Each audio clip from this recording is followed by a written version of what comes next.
स्वागत नहीं करोगे हमारा। So welcome welcome welcome everyone to this amazing session, जिधर आज हम रिवाइज करेंगे AS 19 लीजेस।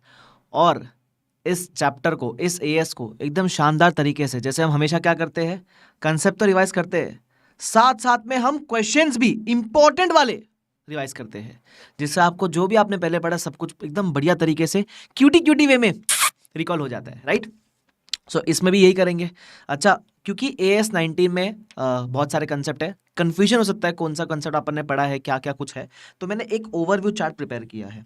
तो जो भी अपन ये बोर्ड नोट्स में पढ़ेंगे वो सबका एक ओवरव्यू है फर्स्ट पेज के ऊपर। तो ये सारा बोर्ड नोट्स वगैरह जो भी है, जिसके अंदर मैंने सारे कंसेप्ट, क्वेश्चन सब कुछ डाल रखे हैं, तो ये सब भी मैं अपने टेलीग्राम चैनल पर डाल दूंगा। मेरे टेलीग्राम चैनल का डिस्क्रिप्शन बॉक्स में ज्वाइन कर लेना, डाउनलोड कर लेना, और अगर यूजफुल लगे तो अपने दोस्तों के साथ शेयर भी जरूर करना, ठीक है। मतलब और पसंद वगैरह आए तो बताना कमेंट सेक्शन में, क्योंकि आपका एक कमेंट शायद मुझे मोटिवेट करेगा और ऐसे वीडियोस डालने के लिए, ठीक है। So without wasting time let's start the revision of AS 19 in 3, 2, 1 and go. सबसे पहले मैं बता दूं हम इस चैप्टर में क्या क्या रिवाइज करने वाले हैं।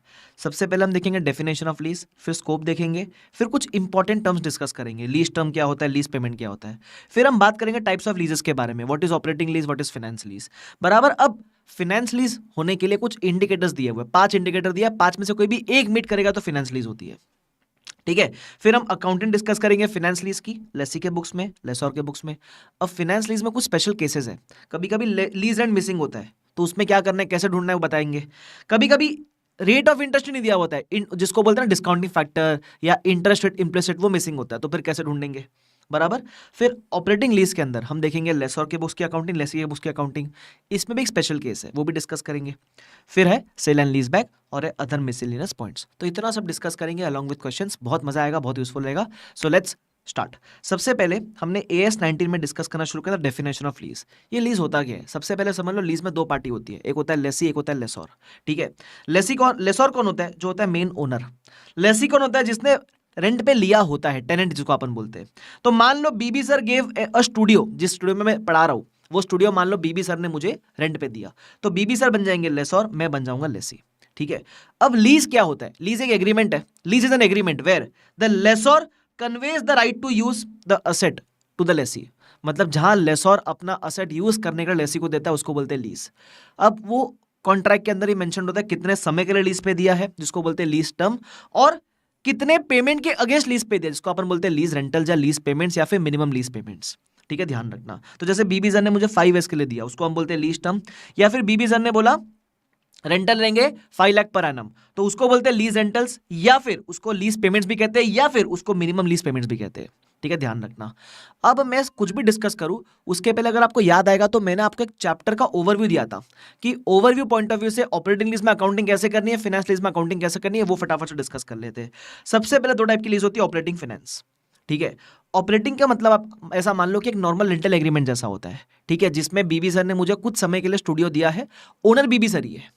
तो इसमें क्या होता है, अब बीबी सर ने मुझे दिया तो फ्री में तो देंगे नहीं, कुछ पैसा चार्ज करेंगे।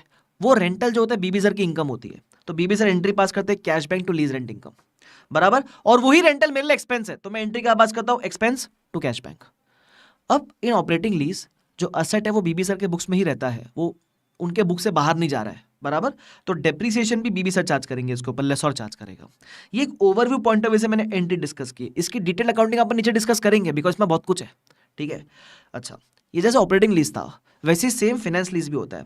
फाइनेंस लीज में क्या होता है, it is more like selling the asset. मान लो बीबी सर ने मुझे स्टूडियो रेंट पे नहीं, मुझे स्टूडियो बेच ही दिया है, बस फर्क इतना है जब मैं पेमेंट करूंगा, मैं अपफ्रंट पेमेंट नहीं कर रहा हूं, मैं हौले हौले इंस्टॉलमेंट में by way of lease rental pay करूंगा। तो अब ऐसा मान लो finance lease is more like B B sir selling the asset to AK sir on loan और EMI बेसिस या फिर इंस्टॉलमेंट बेसिस। मतलब B B sir will not receive full money upfront, he will receive installment by in the form of lease rental, बराबर, बस फर्क इतना होता है। तो फाइनेंस लीज में एक तरीके से बीबी सर को असेट बाहर कर देना होता है, क्योंकि सेल हो चुका है, तो बीबी सर असेट बाहर करेंगे और AK सर असेट रिकॉर्ड करेंगे। तो बीबी सर जब असेट बाहर करेंगे ही will say lease receivable to asset, क्योंकि असेट बाहर किया बट पैसा अपफ्रंट नहीं आया, तो क्या बुक किया, lease receivable. Similarly AK sir क्या करेंगे, AK सर असेट रिकॉर्ड करेंगे, तो असेट अकाउंट डेबिट, और पेमेंट क्योंकि वो अपफ्रंट नहीं कर रहे तो टू कैश बैंक नहीं करेंगे, बोलेंगे टू लीज लाइबिलिटी। ये बेसिक बात समझ में आती है, ठीक है। अब बीबी सर के पॉइंट ऑफ व्यू से बात करते हैं, क्योंकि बीबी सर ने एक लीज रिसीवेबल बुक किया है, it is like a loan, which is recorded, तो बीबी सर के लिए ये असेट की तरह होता है। तो इस पे बीबी सर इंटरेस्ट इनकम बुक करेंगे और इसके अगेंस्ट हर साल इंस्टॉलमेंट जो प्रॉमिस हुआ था इन the form of lease rentals वो रिसीव करेंगे। एके सर एग्जैक्ट उल्टा करेंगे, क्योंकि इन्होंने लाइबिलिटी बुक किया, एक पेबल की तरह बुक किया, it is like a loan taken, बराबर। तो इसके अगेंस्ट वो इंटरेस्ट बुक करेगा एके सर, बराबर। और जो प्रॉमिस किया था ना हर साल की लीज रेंटल देगा, इंस्टॉलमेंट देगा, वो पे ऑफ करेगा। टेंशन मत लो, उसका डिटेल अकाउंटिंग अपन डिस्कस करने वाले हैं, तो मैं सिर्फ ओवरव्यू दे रहा हूं आपको, ठीक है। चलो, अब इस केस में फाइनेंस लीज में एक बात ध्यान रखना, जैसे ऑपरेटिंग में क्या होता है, ऑपरेटिंग में जो असेट होता है वो बीबी सर के बुक से बाहर नहीं जाता है, बट फाइनेंस लीज में बीबी सर के बुक से बाहर जा चुका है असेट, ठीक है। तो इस पर डेप्रीसिएशन कौन चार्ज करेगा, इस पर डेप्रीसिएशन लेसी चार्ज करेगा, क्योंकि अब असेट यहां से बाहर जा चुका, मैं रिकॉर्ड कर चुका, तो I will depreciate now, I will charge the depreciation, ठीक है। ये एक ओवरव्यू था, वापस बता दूं, डिटेल डिस्कशन नीचे है, ठीक है। चलो, तो अब पहला पॉइंट था डेफिनेशन, उसका बेसिक बात किया अपन ने। सेकंड पॉइंट है स्कोप, किसके ऊपर लीजेस एप्लीकेबल नहीं है। अगर आपने कोई नेचुरल रिसोर्सेज लीज पे लिया है, नॉट एप्लीकेबल। अगर आपने कोई motion picture films, video recordings, place वगैरह लीज पे लिया है, नॉट एप्लीकेबल। लीज की जो लैंड की लीज होती है वो भी यहाँ कवर्ड नहीं है, ठीक है। उसके बाद इंपॉर्टेंट डेफिनेशंस, कुछ ऐसे स्पेसिफिक टर्म्स है जो काफी इंपॉर्टेंट है। पहला है लीज टर्म। लीज टर्म मतलब जितने साल के लिए आपने लीज पे दिया है, ठीक है। It includes non cancellable period plus renewal period if reasonably certain to exercise. अब ये क्रूशियल है, what is the meaning of this, समझाने का ट्राई करता हूँ। सपोज बीबी सर ने मुझे स्टूडियो लीज पे दिया था, मान लो he give it to me on lease for 5 years, ठीक है। इसको बोलते हैं नॉन कैंसिलेबल पीरियड। अब बीबी सर बड़े अच्छे हैं, बीबी सर ने मुझे बोला एके सर आप चाहो ना, अगर आपको स्टूडियो पसंद आए तो 5 साल के बाद 3 साल के लिए और रख लेना। मैंने बोला सर फ्री में, सर बोले इतना भी अच्छा नहीं, फ्री में नहीं दूंगा। तो बीबी सर ने मुझे 5 साल के लिए लीज पे दिया, प्लस ऑप्शन दिया डे 1 पे कि चाहो तो 3 साल के लिए रिन्यू कर लेना। अब मेरा लीज टर्म क्या होगा, मेरा लीज टर्म सिर्फ 5 years होगा या फिर 5 + 3 8 years होगा। तो उसके लिए हमको देखना है कि क्या आपको लगता है कि आप ये ऑप्शन एक्सरसाइज करोगे। तो डे 1 पे मैं अंदाजा लगाऊंगा, एस्टिमेट करूंगा। If I am reasonably certain to exercise the option, तो मैं लीज टर्म 5 + 3 8 years मानूंगा। बट अगर मेरे को लगता है नहीं बीबी सर का ये ऑप्शन मुझे नहीं चाहिए, तो फिर मैं लीज टर्म 5 years ही मान के चलूंगा। Of course this is a estimate, this can change, this can keep on changing, okay, don't worry. आगे, तो ये पहला टर्म जो अपने इंपॉर्टेंट है, लीज टर्म। सेकेंड टर्म जो इंपॉर्टेंट है वो है लीज पेमेंट, जिसको आप लीज रेंटल्स भी कहते हो, जिसको आप मिनिमम लीज पेमेंट्स भी कहते हो, ठीक है। अब पहले लेसोर के पॉइंट ऑफ व्यू से बात करते हैं। जो लेसोर के पॉइंट ऑफ व्यू से रेंटल है वो रिसीव करेगा, लेसी ये एग्जैक्टली सेम रेंटल पे ऑफ करेगा, ठीक है। तो अब रेंटल में क्या आएगा, सबसे पहला आएगा फिक्स लीज रेंटल्स, बराबर। एग्जाम्पल, सपोज स्टूडियो दिया 3 साल के लिए, रेंटल क्या है 10 lakhs 11 lakhs 13 lakhs, जो डे 1 पे आपको रेंट पता है, इसको बोलते हैं फिक्स लीज रेंटल, बराबर। ये तो आएगा। सेकंड, गारंटीड रेसिडुअल वैल्यू, ये क्या होता है मान लो मेरे पास एक कार थी, आपको याद है एग्जाम्पल ये वाला, मान लो मेरे पास एक कार थी, मैंने मरू लिमिटेड को ये कार दी। हु इज मरू, मेरी वाइफ का शॉर्ट नाम, बराबर। तो मरू, तो मैंने ये कार मेरी वाइफ को दी। अब मुझे पता है कि जो टेनेंट होता है कभी भी प्रॉपरली यूज नहीं करता है एसेट को, तो to ensure the proper usage मैंने कहा देखो madam 30 lakhs per annum rent है, 3 साल की लीज है, 3 साल के बाद इसकी रेसिडुअल वैल्यू चेक करेंगे, बराबर। कम से कम 15 लाख आनी चाहिए। अगर नहीं आई तो आप मुझे गारंटी दो कि आप मुझे ये 15 lakhs का पेमेंट करोगे। guaranteed residual value, that means this is a guarantee which is taken from the lessee to ensure the proper usage of the asset. lessee asset को properly use करेगा तो ही ये वैल्यू निकल कर आएगी 3 साल के बाद, बराबर। अगर नहीं आई तो मैं लेसी से ये पैसा रिकवर करूंगा, इसको बोलते हैं guaranteed residual value, बराबर। तो GRV will also form part of your lease rentals, बराबर। लेसोर के केस में उसको जीआरवी लेसी से भी प्रॉमिस हो सकता है, या फिर जीआरवी कोई इंडिपेंडेंट थर्ड पार्टी भी प्रॉमिस कर सकता है। कभी कभी ऐसा होता है, मैं एक एग्जांपल लिया था मैंने, मान लो मैंने आईफोन खरीदा फ्लिपकार्ट से, फ्लिपकार्ट ने बोला 3 साल के बाद चाहो तो हम एक बाईबैक ऑफर रखते हैं कि आप 3 साल के बाद चाहो तो आईफोन हमको वापस दे जाना, हम आपको 18,000 रुपये दे देंगे। अब मैंने क्या किया, फ्लिपकार्ट से आईफोन खरीदा और ये आईफोन मैंने किसी को, आदित्य को लीज पे दे दिया, ठीक है। आदित्य को 3 years के लीज पे मैंने दे दिया। अब यहां जो बायबैक ऑफर है ये मुझे आदित्य ने प्रॉमिस नहीं किया है, ये मुझे फ्लिपकार्ट ने प्रॉमिस किया है, बराबर। तो ये इसको बोलते हैं a guaranteed residual value which has been promised by a third party. तो लेसर के पॉइंट ऑफ व्यू से अगर जीआरवी लेसी ने प्रॉमिस किया है तो भी रेंटल में आएगा, अगर जीआरवी थर्ड पार्टी ने प्रॉमिस किया तो भी आएगा। बट अब लेसी के पॉइंट ऑफ व्यू से बात करो तो लेसी के लीज रेंटल्स में जो जीआरवी उसने खुद प्रॉमिस किया पे करने का, बस वही आएगा। थर्ड पार्टी फ्लिपकार्ट का जीआरवी थोड़ी ना अपन लेंगे यार, तुम समझ रहे हो। तो लेसी बोलेगा भाई तुझे अगर किसी थर्ड पार्टी ने प्रॉमिस किया है तो वो मेरे रेंटल में नहीं आएगा, समझा। उसके अलावा अगर कोई रिन्यूअल ऑप्शन है, या फिर कोई परचेज ऑप्शन है तो उसका भी पेमेंट लीज रेंटल का पार्ट बनेगा। कब? एग्जाम्पल, मान लो याद है एक रिन्यूअल ऑप्शन हो सकता है। बीबी सर ने मुझे स्टूडियो दिया 5 ईयर्स के लिए, तभी रेंटल था 5 लाख। बीबी सर ने मुझे एक और चीज बोली, चाहो तो 3 ईयर्स के लिए रिन्यू कर लेना उसको, ठीक है, एट 4 लाख पर एनम। तो अगर मुझे लगता है कि मैं रिन्यू करूंगा तो ये जो रिन्यूअल पीरियड है उसका रेंटल भी मेरे लीज रेंट का पार्ट बनेगा, बराबर। एक और होता है परचेज ऑप्शन। जैसे बीबी सर ने मुझे 5 ईयर्स के लिए लीज पे दिया और बोला आकाश स्टूडियो पसंद आए ना तो 5 साल के बाद तू ही इसको खरीद लेना, है ना, 18 लाख में। तो बीबी सर ने मुझे 5 ईयर्स के लिए स्टूडियो लीज पे दिया फॉर 5 लाख पर एनम और एक ऑप्शन दिया कि चाहे तो 5 साल के बाद ये असेट तू ही खरीद लेना, ठीक है, एट 18 लाख। तो क्या इसको बोलते हैं परचेज प्राइस। क्या ये परचेज प्राइस में रेंटल का पार्ट बनेगा? If you are certain to exercise the purchase option तो ये पार्ट बनेगा। अगर आपको लगता है आप एक्सरसाइज नहीं करोगे तो ये रेंटल का पार्ट नहीं बनेगा, ठीक है, ध्यान रखना। तो ये सब चीजें आपके लीज पेमेंट्स, लीज रेंटल्स या मिनिमम लीज पेमेंट में आती है, बराबर, ध्यान रखना। इसमें इंपॉर्टेंट पहला 2 ही है, तीसरे पे क्वेश्चन आता नहीं जनरली, ठीक है, बट आया तो ध्यान रखना एमसीक्यू पॉइंट ऑफ व्यू से। Okay, yes sir. ये अपना 3 पॉइंट हो गया। अगर मैं आपको चार्ट दिखाऊं वापस से तो अपने देखो क्या क्या कवर कर चुके हैं, डेफिनेशन, स्कोप और इंपॉर्टेंट टर्म्स, ये कवर कर चुके हैं। अब मैं आ रहा टाइप्स ऑफ लीजेस के ऊपर, ठीक है। 2 टाइप की लीज होती है भाई साहब, एक होती है फाइनेंस लीज और एक होती है ऑपरेटिंग लीज। आपने हल्का फुल्का डिस्कशन ऊपर ऑलरेडी कर लिया है। ऑपरेटिंग लीज क्या होता है? It is like a normal rent agreement. यहां रिस्क एंड रिवॉर्ड ट्रांसफर नहीं होता है, here there is no transfer of risk and reward. But in case of finance lease it is like a loan agreement. आपने asset बेच दिया है, बस फर्क इतना है पैसा आएगा इंस्टॉलमेंट में। तो यहां रिस्क एंड रिवॉर्ड ट्रांसफर हो चुका होता है असेट का, इसलिए जो बेच रहा है वो बाहर करता है, जो खरीद रहा है वो उसको रिकॉर्ड करता है असेट को अंडर फाइनेंस लीज। अब हमको कैसे मालूम पड़ेगा लीज कौन सी लीज है? सबसे बड़ा सवाल यही है, सर हम तो मासूम है, हम तो क्यूट लोग हैं, हमको कैसे मालूम पड़ेगा ऑपरेटिंग है कि फाइनेंस है? तो इन्होंने दिया 5 इंडिकेटर, बोले 5 इंडिकेटर दे रहे, 5 में से कोई भी एक मीट करना है। अगर कोई भी एक मीट कर गया तो हम मानेंगे फाइनेंस लीज है। याद रखना 5 में से एनी 1 मीट करना है, सारे मीट नहीं करने, ठीक है। एक एक करके डिस्कस करते हैं। सबसे पहला है ओनरशिप वाला पार्ट। अगर लीज के टर्म के एंड पे असेट की ओनरशिप पक्का ट्रांसफर होने वाली है तो ये फाइनेंस लीज है। एग्जांपल देखो नीचे दिया हुआ है, B B sir give the studio on rent for 5 years and at the end of 5 years ownership of asset will be transfer to A K sir. यहां ऑप्शन नहीं है, चाहो तो खरीद लो, बोल ही दिया है 5 साल की लीज फिर असेट आपका। तो भाई ये तो फाइनेंस लीज ही हुआ ना यार। दूसरा परचेज ऑप्शन, इसमें क्या होता है, इसमें जो लेसोर है वो लेसी को ऑप्शन देता है परचेज करने का at a lower fair value. देखो बोलता है if lessee has an option to purchase the asset at a price which is expected to be lower than the fair value and it is reasonably certain that such option will be exercised। मतलब मान लो बीबी sir ने studio दिया 5 years के लिए और 5 साल के बाद बोला आकाश तू चाहे तो 5 साल के बाद असेट खरीद लेना, ठीक है, कितने में? 18 लाख में, जबकि उस असेट की मार्केट वैल्यू 40 लाख है। तो बीबी सर मुझे ऑप्शन टू परचेज दे रहे, सस्ते में परचेज करने का ऑप्शन दे रहे। तो अगर मुझे लगता है कि ये ऑप्शन में एक्सेस करूंगा तो ये फाइनेंस लीज मानी जाएगी, बराबर। पहले और दूसरे वाले में फर्क क्या है?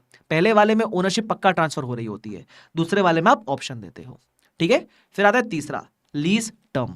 अगर आपका जो लीज टर्म है वो major part of economic life cover करता है, मतलब मान लो असेट की लाइफ 10 इयर्स है और आपने लीज पे दे दिया फॉर 8 इयर्स, तो 80% समय के लिए तो वो लीज पे जा चुका और 80% समय के लिए लेसी के पास ही असेट था ना, तो इसको आप फाइनेंस लीज मानोगे। अब ये मेजर पार्ट मतलब कितना? Normally 75% is considered to be major part of economic life. मतलब अगर लाइफ 10 साल है और आपने 75% या उससे ज्यादा की लाइफ के लिए असेट दिया है लीज पे, तो आप उसको फाइनेंस लीज मानोगे। बट कभी कभी आईसीए के कुछ क्वेश्चंस में 60% को भी मेजर पार्ट मान रखा है, ध्यान रखना। तो ये मेजर पार्ट कहीं डिफाइंड नहीं है, it is a matter of judgement. तो किसी कंपनी के लिए इवन 50% कैन बी मेजर, किसी के लिए इवन 60, 70, 75% कैन बी मेजर। तो नॉर्मली 75% होता है, बट कुछ क्वेश्चन में ऐसा ना 60% को भी मेजर पार्ट माना हुआ है, ठीक है। मैंने नीचे एग्जाम्पल दिया हुआ है कि जैसे मान लो असेट की लाइफ 10 ईयर्स है और आपने लीज पे दिया फॉर 8 इयर्स, मतलब 80% लाइफ के लिए आपने लीज पे दे दिया है, फाइनेंस लीज। दूसरा एग्जांपल, मान लो लाइफ 40 इयर्स है स्टूडियो की, आपने 10 इयर्स के लिए लीज पे दिया है, तो आपने सिर्फ 25% लाइफ के लिए लीज पे दिया है, ये फाइनेंस लीज नहीं होगा as per the third condition, ठीक है। चौथा कंडीशन, अगर आपका present value of minimum lease payments, देखो मिनिमम लीज पेमेंट्स में क्या क्या आता है, एक तो आता है लीज रेंटल्स और एक आता है जीआरवी, मोटा मोटी ये बात करूं तो अगर आपका इसका present value of minimum lease payments if they substantially cover the fair value of the asset, बोल रहा है at the inception of the lease if present value of minimum lease payments substantially covers the fair value of the asset then it is a finance lease। इसका मतलब क्या? आसान भाषा में जो भी लीज पेमेंट्स रहेंगे ना उसका निकालना प्रेजेंट वैल्यू, बराबर। अगर ये present value at least 90% fair value जितनी आती है तो ये फाइनेंस लीज है। ऐसा क्यों? मान लो आपके एसेट का वैल्यू है 10 लाख रुपया, ये फेयर वैल्यू है। अब आपने लीज रेंटल के फॉर्म में प्रेजेंट वैल्यू टर्म्स में 9 लाख तो रिकवर कर ही लिया, बराबर। तो मोटा मोटी तो आपने सारा पैसा रिकवर कर ही लिया। तो एक तरीके से मान लो आपने एसेट बेच ही दिया था। मैंने ये एग्जांपल भी लिया हुआ है। मान लो फेयर वैल्यू 1 CR है, ठीक है। आपने इसको लीज पे दिया 40 लाख फॉर 3 इयर्स, और इसमें जीआरवी भी कंसिडर करना, ध्यान रखना। एमएलपी में क्या क्या आता है अपन डिस्कस कर चुके। लीज पेमेंट में क्या क्या आता है? रेंटल और जीआरवी। इसमें जीआरवी था नहीं भाई, बट होता तो कंसिडर करते हैं अपन, ठीक है। तो रेंटल मान लो 40 लाख है 3 साल के लिए। डिस्काउंटिंग फैक्टर लेना, प्रेजेंट वैल्यू निकालना, ध्यान रखना प्रेजेंट वैल्यू निकालना है अपने को, ठीक है। ग्रॉस मत कंपेयर करना। तो प्रेजेंट वैल्यू निकालेंगे। तो अगर प्रेजेंट वैल्यू निकालने के बाद आप देखना फेयर वैल्यू कितनी है। अगर ये रिकवरी 90% या उससे ऊपर की है आपने, तो ये फाइनेंस लीज है, ठीक है। 2-3 एग्जांपल मैंने दे रखा है, ध्यान रखना, ओके। उसके अलावा 5th point, if the asset is of a specialised nature. मान लो आपने कोई ऐसा असेट दिया है जो लेसी के हिसाब से मॉडिफाई करके दिया है आपने। फॉर एग्जांपल बीबी सर ने मुझे स्टूडियो दिया, ठीक है, लेकिन नॉर्मल स्टूडियो नहीं दिया। मैंने बीबी सर को बोला सर आकाश कंदोई स्टूडियो यूज करेंगे, तो एक जरा किंग साइज का बिस्तर लगा देना उसके ऊपर, जरा एक स्विमिंग पूल बना देना उसके अंदर, स्टूडियो के अंदर। उसमें स्विमिंग पूल में वाटरप्रूफ मछलियां चाहिए सर मुझे, और मल्टीप्लेक्स पिक्चर देखने के लिए। अब ये सब मॉडिफिकेशन आप बोलोगे स्टूडियो में ये सब क्या करवा रहे हो सर? अरे एक भाई की बोली बंदूक की गोली है ना, होना चाहिए थोड़ा बहुत मजा। तो मैंने बोला सर अपने को स्टूडियो ऐसा चाहिए सर। तो बीबी सर ने बोला ये कैसे मॉडिफिकेशन है? मैंने बोला सर मुझे चाहिए। तो ये जो मॉडिफिकेशन है सर ने सिर्फ लेसी के लिए करवाया, मेरे लिए करवाए, है ना। तो अगर ऐसा स्पेशलाइज नेचर का असेट लीज पे दिया गया है तो फाइनेंस लीज है। ऐसा क्यों? क्योंकि अगर लीज खत्म भी हो जाएगी तो बीबी सर इसको यूज नहीं करने वाले। बीबी सर तो ना स्टूडियो में स्विमिंग पूल में से खेलेंगे, बराबर, कितने अजीब लगेंगे। तो बीबी सर को अगर लीज खत्म होने पे यूज भी करना है तो बीबी सर को ये सब चीजें ठीक करके फिर यूज करने को मिलेगा। तो इसलिए वो बोलते हैं स्पेशलाइज नेचर का है, इसका मतलब मोटा मोटी इसको लेसी ही यूज करने वाला है फाइनेंस लीज, बराबर। मैं रिवीजन के अंदर भी वापस एक बार रिवाइज करा दूं। 5 कंडीशन।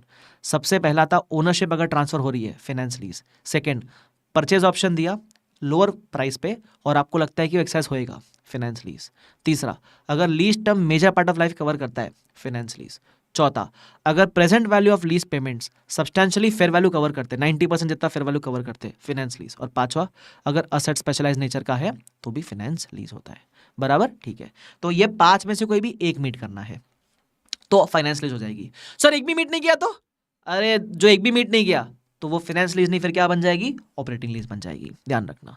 तो ये 5 कंडीशन ध्यान रखना, आप काम आती है कभी कभी, ठीक है। फिर आएगा अकाउंटिंग फॉर फाइनेंस लीज।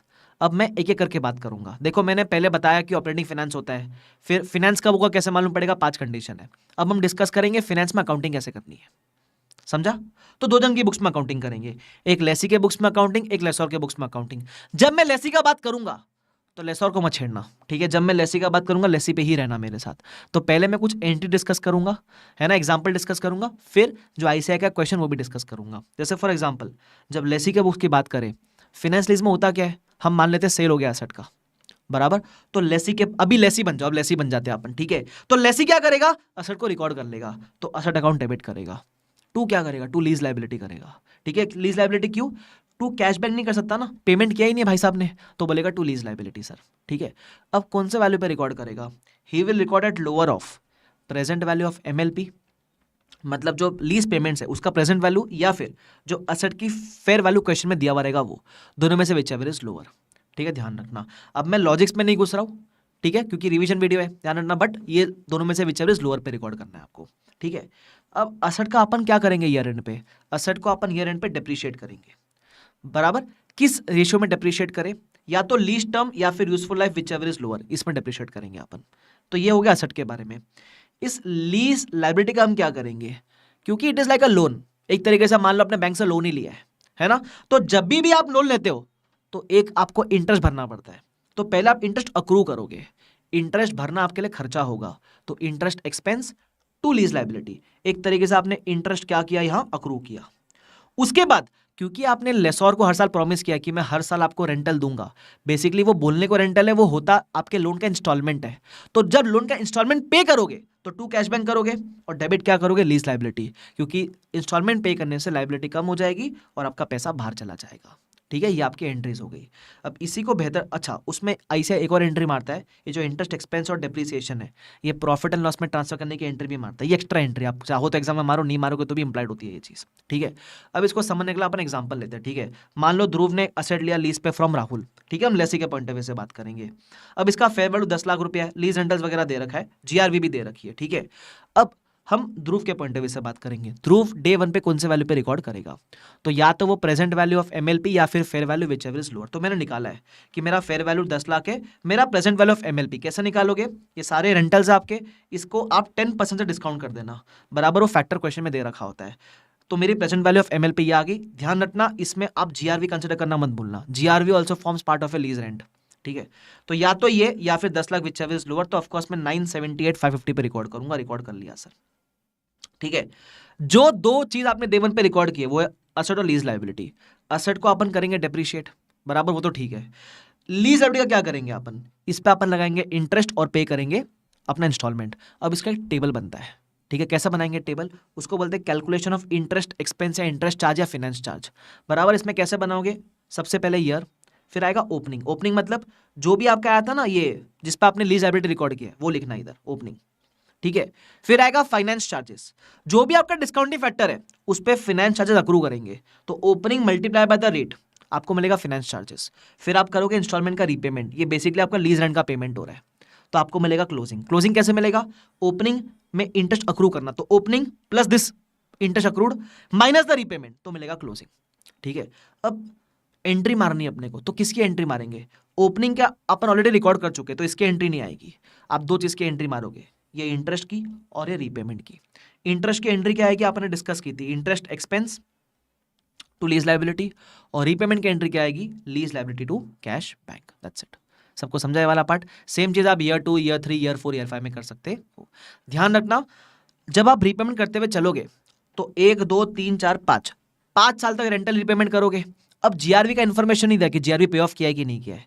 तो अगर जीआरवी का रीपेमेंट आप नहीं लेते हो तो जो क्लोजिंग बैलेंस है वो अप्रोक्सीमेटली जीआरवी जितना आएगा, एग्जैक्ट नहीं आएगा, बिकॉज अपन राउंडिंग ऑफ करते हैं ना चीज़ों को, राउंडिंग ऑफ जैसे 3 डेसिमल ले रहे, तो थोड़ा अप्रोक्सीमेशन का फर्क आएगा, दैट इज ओके। ठीक है, वो राउंडिंग ऑफ का फर्क है, बट अप्रोक्सीमेटली जीआरवी जितना आएगा। सर अगर हम जीआरवी भी पे ऑफ कर दे तो, यहाँ जीआरवी पे ऑफ कर दे तो यहाँ फिर अल्टीमेटली नील आ जाएगा, बराबर। तो क्वेश्चन में देखना क्या बोला है, कुछ नहीं बोला, तो आपकी मर्जी, जो करना है कर लेना। सबको समझा? तो ध्यान रखना, इन केस ऑफ लेसी 2 कैलकुलेशन करनी है। पहला, डे 1 का प्रेजेंट वैल्यू ऑफ एमएलपी, वो कैलकुलेशन अलग है, डोंट गेट कंफ्यूज। हाँ, ये प्रेजेंट वैल्यू निकालना इज अ डिफरेंट कैलकुलेशन, और हर साल का इंटरेस्ट एक्सपेंस निकालना इज अ डिफरेंट कैलकुलेशन। ठीक है, ये 2 चीज करनी है, ये करोगे तो बड़ा सिंपल हो जाएगा आपके लिए। ये किसकी अकाउंटिंग थी हीरो लोग? ये लेसी की अकाउंटिंग थी। बस इसी के ऊपर अभी आपको क्वेश्चन दिखाता हूँ कौन सा क्वेश्चन है। सबसे पहले अपने पास प्यारा प्यारा क्वेश्चन है, इलस्ट्रेशन नंबर 1, देख लो क्या बोला हुआ इधर। SQL limited has taken a machine on finance lease. Finance lease पे लिया, सीधा सीधा बोल दिया फ्रॉम SQL लिमिटेड। तो पहले लिख लिया करो, जिसने लिया वो लेसी, जिसने दिया वो लेसॉर। ठीक है, फाइनेंस लीज है, डायरेक्टली बोला है फाइनेंस लीज, नहीं बोलते तो हमको 5 कंडीशन चेक करनी पड़ती। ठीक है, लीज टर्म दिया हुआ है, फेयर वैल्यू दिया हुआ है, लीज रेंट दिया हुआ है, जीआरवी दिया हुआ है। लेसी को सिर्फ जीआरवी कंसिडर करना है। एक और चीज होती है यूजीआरवी। ठीक है, यूजीआरवी लेसी कभी कंसिडर नहीं करता है, डोंट गेट कंफ्यूज्ड, वो सब लेसॉर में आता है। तो अभी तक मैंने यूजीआरवी की बातें की कि आपसे नहीं, तो वो सब ले मत आना इधर बीच में। ठीक है, रेट वगैरह 15% दे रखा है। अब कैलकुलेट कैसे करेंगे? बड़ा सिंपल है, मैं आपको बिना देखे सॉल्व कराने का ट्राई करता हूँ। डे 1 पे आप क्या रिकॉर्ड करोगे? आप अपना असेट रिकॉर्ड करोगे और लीज लायबिलिटी रिकॉर्ड करोगे। अब फटाफट से बताओ किस पे रिकॉर्ड करोगे? वेरी गुड, आप लोअर ऑफ किस पे रिकॉर्ड करोगे? या तो प्रेजेंट वैल्यू ऑफ एमएलपी या फिर आपकी फेयर वैल्यू, दोनों में से विच एवर इज लोअर। तो हम निकाल लेते हैं। हमने ये सेम चीज करी, हमने डे 1 पे निकाला फेयर वैल्यू, वो तो दिया हुआ था, और हमने निकाली present value of MLP. Sorry, बंद हो गया, एक सेकेंड, एक बार वापस आ जाता हूँ। वो कभी कभी मेरा आईपैड बंद जाता है ना, थक जाता है बेचारा। एनीवेज, हाँ, तो हमने निकाली फेयर वैल्यू, दिया हुआ था, प्रेजेंट वैल्यू ऑफ एमएलपी निकाला, जो भी डेटा गिवन था क्वेश्चन में उसके थ्रू। तो दोनों में से विच एवर इज लोअर, तो मैं इस पे रिकॉर्ड करूंगा। ठीक है, तो रिकॉर्ड कर लिया। उसके बाद आप अभी असेट के डेप्रिसिएशन का बात ही नहीं किया, इसमें आपको सिर्फ बोला था लीज लायबिलिटी निकालो, बट मैंने समझाने के लिए एक्स्ट्रा चीजें लिखी थी कि हम फाइनेंस चार्ज भी कैलकुलेट कर लेंगे और हम 1 साल की एंट्री भी मार लेंगे। ये मैंने एक्स्ट्रा दिया था मेरे एंड से, पूछा नहीं था ये चीज, बराबर। तो अगर अब डे 1 का वैल्यू मुझे आ गया, फिर मुझे निकालना है हर साल के फाइनेंस चार्जेस। तो मैं कैसे निकालूंगा? टेबल बनाना सिखाया था ना मैंने आपको, कैसे बनाएंगे? ईयर लिखना, ओपनिंग लिखना, उस पर फिनेंस चार्ज लगाना 15% का, बराबर। ये फिनेंस चार्ज का रेट कैसे मिलता है? जो डिस्काउंटिंग का रेट है वही फिनेंस चार्ज का रेट होगा, फिर आप लगाओगे रीपेमेंट, आपको मिल जाएगा closing. Simple. Is this clear to everyone? Yes. तो ये इंटरेस्ट की एंट्री मारोगे, क्या एंट्री आएगी इसकी एंट्री आएगी इंटरेस्ट एक्सपेंस है लेसी के लिए, तो इंटरेस्ट एक्सपेंस टू अक्रू करना पहले, तो टू लीज लायबिलिटी, बराबर। फिर आप रीपेमेंट करोगे, रीपेमेंट करने से पैसा कम हो जाएगा, तो बोलोगे टू कैश बैंक और डेबिट कर देना लीज लायबिलिटी, बिकॉज लोन का वैल्यू भी कम हो जाएगा फिर, ऐसा। तो इसलिए हम ओपनिंग में इंटरेस्ट ऐड करेंगे, रीपेमेंट लेस करेंगे, मिलेगा क्लोजिंग। ऐसा आप हर 5 साल तक कर लेना अगर पूछा गया तो। क्वेश्चन में देखना कितने साल का पूछा है, क्या पूछा है, that is very important. Okay, वैसा ही एक और क्वेश्चन था अपने पास, इलस्ट्रेशन नंबर 10। ठीक है, जो भी एलडीआर इंपॉर्टेंट क्वेश्चन है मैं डिस्कस करूँ आपके साथ। ठीक है, इलस्ट्रेशन नंबर 10 में सेम चीजें थी, बस यहां थोड़े स्टेटमेंट फॉर्म में दिया था चीजें को। क्या दिया हुआ था? फेयर वैल्यू 7 लाख दिया हुआ है, इकोनॉमिक लाइफ 3 ईयर्स दिया हुआ है, जीआरवी 22,000 दिया हुआ है, ठीक है, और रेंटल्स दिया हुआ है 3 लाख रुपीज, रेट 15% की दिया हुआ है। क्या पूछा है? मशीन की वैल्यू निकालो और फाइनेंस चार्ज ईच ईयर में निकालो। देखो यहां पूछा है फाइनेंस चार्ज, तो मशीन को किस पर रिकॉर्ड करेंगे? पहले देखना किसके बुक्स में पूछा है, लेसी के बुक्स में पूछा है, तो लेसी तो डे 1 पे वही एंट्री मारेगा। क्या एंट्री मारेगा डे 1 पे? डे 1 पे लेसी एंट्री मारेगा कि उसके लिए असेट आ रहा है टू लीज लायबिलिटी। कौन से वैल्यू पे रिकॉर्ड करेगा? वो ही lower of present value of MLP या फिर फेयर वैल्यू, दोनों में से whichever is lower. Fair value दे रखी है अपने को, it is how much? 3 lakh, sorry 3 lakh नहीं 7 लाख, और प्रेजेंट वैल्यू ऑफ एमएलपी मैंने निकाल रखी है, इधर आप देखोगे ध्यान से तो आएगा 699,054, तो मैं लोअर पे रिकॉर्ड करूंगा, इस पे रिकॉर्ड करूंगा। Sir by chance fair value lower हुई तो फेयर वैल्यू पे रिकॉर्ड करना, तो मेरे से यही पूछा था तो मैंने कर लिया।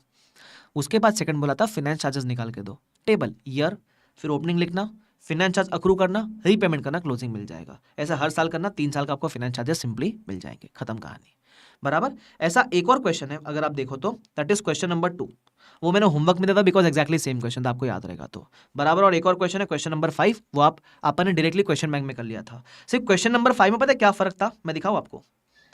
क्वेश्चन नंबर 5 भी लेसी के ऊपर ही था, बस इसमें फर्क ये था कि आप जब लेते हो ना विच एवर इज लोअर, तो आपका जो प्रेजेंट वैल्यू ऑफ एमएलपी है वो 1156,960 आया, और जो फेयर वैल्यू है वो 1150 दिया हुआ था। तो अगर आप देखो तो आपकी फेयर वैल्यू है 11,50,000 और आपकी प्रेजेंट वैल्यू ऑफ एमएलपी है 1156,960, तो हम which ever is lower that is 11,50,000 पे रिकॉर्ड कर लेंगे। यहां इस केस में फेयर वैल्यू लोअर आ रही है, बस ध्यान रखना, यही पूछा था अपने को। ठीक है, चलो तो this was finance lease lessee का अकाउंटिंग। क्या ये पार्ट सबको क्लियर है मेरे हीरो लोग? यस। चलो अब इसी रफ्तार से हम आएंगे लेसोर के अकाउंटिंग पे। सर लेसोर में क्या फर्क है? हल्का सा फर्क है। सबसे पहले लेसोर के अकाउंटिंग डिस्कस करते हैं। ठीक है, लेसोर वो पार्टी है जो असेट बेच रहा है, फाइनेंस लीज में तो असेट बिक चुका है, तो बाहर जाएगा असेट। अब डेबिट क्या करेगा ये हीरो? तो डेबिट करेगा लीज रिसीवेबल। क्या डेबिट करेगा? Lease receivable. क्यों? पैसा अपफ्रंट नहीं आया ना भाई को, पैसा फ्यूचर में मिलेगा, तो डेबिट करेगा लीज रिसीवेबल, ये कर लिया। अब क्योंकि असेट बाहर जा चुका है तो डेप्रिसिएशन की बातें इसके बुक्स में मत करना, ठीक है, ओके। अब जैसे लेसी क्या कर रहा था, लेसी अपने लीज लायबिलिटी के ऊपर इंटरेस्ट एक्सपेंस बुक कर रहा था और रीपेमेंट कर रहा था। लेसोर के लिए उल्टा होता है, लेसोर लीज रिसीवेबल पे इंटरेस्ट की इनकम बुक करेगा और जो इंस्टॉलमेंट का पैसा है वो रिसीव करेगा। कैलकुलेशन का टेबल सेम है, टेबल सेम बनेगा, वही year, opening, interest, repayment, closing. Opening में आएगा लीज रिसीवेबल, इंटरेस्ट इसके लिए इनकम है तो एंट्री उल्टी हो जाएगी, lease receivable to interest income, पहले अक्रू किया इंटरेस्ट इनकम, फिर जो रीपेमेंट है वो ये रिसीव करेगा, रीपेमेंट का पैसा मिलेगा इसको, तो cash bank debit to lease receivable. Tension मतलब वर्किंग सिखाऊंगा बट ऐसा करना है। अब द क्वेश्चन इज, जो डे 1 पे आप रिकॉर्ड करोगे लीज रिसीवेबल टू पीपी, ये कौन से वैल्यू पे रिकॉर्ड करना है? तो यहाँ लोअर बियर नहीं है, लेसोर में लोअर वगैरह नहीं है। आधे लोग कंफ्यूज इधर ही होते हैं कि लेसी में कौन से वैल्यू पे, लेसोर में कौन से वैल्यू पे। लेसोर में लोअर बियर है ही नहीं, लेसोर में है नेट इन्वेस्टमेंट पे। सर नेट इन्वेस्टमेंट क्या होता है? तो लेसोर में आप 3 टर्म्स समझ के ले लेना। पहला होता है ग्रॉस इन्वेस्टमेंट, ये क्या होता है? जितने भी आपके मिनिमम लीज पेमेंट है प्लस यूजीआरवी, यूजीआरवी अभी आता है यहाँ। यूजीआरवी क्या होता है? सपोज मान लो आपकी रेसिडुअल वैल्यू 100 रुपये है, उसमें से आपको गारंटी मिली है 20 रुपये की, तो ऐसी रेसिडुअल वैल्यू जो असेट की है लेकिन किसी ने गारंटी नहीं दिया आपको, उसको बोलते हैं यूजीआरवी। तो इस केस में यूजीआरवी विल बी 80 रुपीज, ठीक है। अच्छा सर अगर 100 रुपये रेसिडुअल वैल्यू है और पूरा 100 जीआरवी होता तो फिर नहीं होता। तो जो रेसिडुअल वैल्यू जिसकी गारंटी नहीं मिली आपको उसको हम यूजीआरवी कहते हैं, ठीक है। तो ग्रॉस इन्वेस्टमेंट क्या होता है? ये ML plus UGRV, but gross investment में हम प्रेजेंट वैल्यू नहीं करते हैं, ग्रॉस फॉर्म में लेते हैं क्योंकि नाम ही ग्रॉस है। अच्छा, जब मैं इन सब को प्रेजेंट वैल्यू पे ले आता हूं, मतलब एमएलपी प्लस यूजीआरवी, इन सब को मैं प्रेजेंट वैल्यू पे ले आता हूं, उसको बोलते हैं नेट इन्वेस्टमेंट। ठीक है, और इन दोनों के डिफरेंस को हम कहते हैं अनअर्न्ड फाइनेंस इनकम। इन दोनों के डिफरेंस को हम क्या कहते हैं? Unearned finance income. ये 3 टर्म्स बड़े जरूरी है, gross investment, net investment, unearned finance income. अब ग्रॉस इन्वेस्टमेंट हम लोग को समझता है, नेट इन्वेस्टमेंट है ये सबका प्रेजेंट वैल्यू, ये भी समझता है। ये अनअर्न्ड फाइनेंस इनकम का लॉजिक क्या है वो सिखाऊंगा, ध्यान देना इधर। सबसे पहले एग्जांपल लिया, मान लो आदित्य और नमन है, ठीक है, Aditya is the lessee, Naman is the lessor. Lease rental 10 lakh excluding GRV मैंने दे रखा है, residual value 1 lakh, GRV 80,000, UGRV 20,000 rupees. ठीक है, लीज टर्म कितना है? 5 साल, डिस्काउंट फैक्टर 10% का है। पास journal entries on day 1 and year and in the books of Naman assuming it is a finance lease, also calculate the amount of unearned finance income. अब ये सारा डेटा मैंने आपको दे रखा है, अब सॉल्व कैसे करेंगे सुनना मेरी बात। सबसे पहले नमन के बुक्स में पूछा है, लेसोर के बुक्स में पूछा है, क्या लेसोर ऐसा बोलेगा विच एवर इज लोअर? वो सब लोअर बियर नहीं करना इसमें। तो लेसोर एंट्री क्या मारेगा? लेसोर अपनी प्यारी सी एंट्री मारेगा, असेट जा रहा है बाहर तो बोलेगा टू पीपी, और डेबिट करेगा lease receivable, lease receivable debit कर देगा। अब कौन से वैल्यू पे? नेट इन्वेस्टमेंट पे। ये नेट इन्वेस्टमेंट क्या होता है? तो वो तीनों टर्म्स निकालना, पहले ग्रॉस इन्वेस्टमेंट निकालना, ठीक है। अब ये निकालना बड़ा सिंपल है, कैसे निकालोगे? आप पता है प्रेजेंट वैल्यू निकालने के लिए बनाते हो टेबल, तो ऐसा लिखते हो ना, ईयर 1 2 3 4 5, यहाँ रेंटल लिख लो, 10 लाख लिख लिया, इसमें जीआरवी ऐड करो, ये आपकी एमएलपीज हो गई। अब यहाँ यूजीआरवी भी आता है, यूजीआरवी भी लिख दो, तो यूजीआरवी भी लिख दिया, बराबर लिख दिया सर, ठीक है। अब जब आप ये लीज रेंटल्स लिख रहे हो ना जीआरवी प्लस यूजीआरवी के साथ, बस बिना प्रेजेंट वैल्यू लाए इसका टोटल कर लो, तो 10 lakhs plus 10 lakhs plus 10 lakhs plus 10 lakhs plus 10 lakh, ये हो गया 50 लैक्स, प्लस 80,000 प्लस 20,000, ये हो गया 1 लाख, और तो 51 लैक्स हो गया। जब आप ये कॉलम का टोटल मार लोगे विदाउट प्रेजेंट वैल्यू, ये ग्रॉस इन्वेस्टमेंट है, तो अलग से कोई फॉर्मूला याद करने की जरूरत ही नहीं हुई, बस ये वाला का टोटल है। अब जब इसी को आप लाओगे डिस्काउंटिंग फैक्टर से मल्टीप्लाई करके प्रेजेंट वैल्यू पे, ये बन जाएगा नेट इन्वेस्टमेंट। ओ, तो ये वाले वर्किंग नोट का पहला column gross, second column net, समझा? और इन दोनों के बीच का डिफरेंस अनअर्न्ड फाइनेंस इनकम। वाह सर कितना इजी हो गया, इजी हो गया सर, ठीक है।